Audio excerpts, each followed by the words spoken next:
ధారణ కొరకు ముఖ్య సారము. ఫస్ట్ పాయింట్, యోగాగ్నితో వికారాల తుప్పును వదిలించుకోవాలి. బుద్ధి వికారాల వైపు వెళ్ళటం లేదు కదా అని స్వయాన్ని చెక్ చేసుకోవాలి. సెకండ్ పాయింట్, నిశ్చయ బుద్ధి కలవారికైన తర్వాత మళ్ళీ ఏ విషయంలోనూ సంశయం రాకూడదు.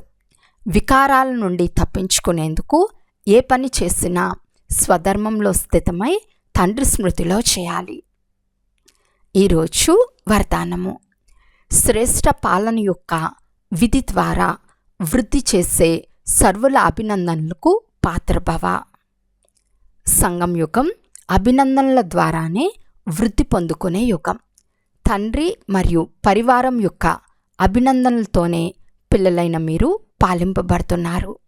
అభినందనలతోనే నాట్యం చేస్తూ, పాడుతూ, పాలింపబడుతూ, ఎగురుతూ వెళ్తున్నారు. ఈ పాలన కూడా అద్భుతమైనది.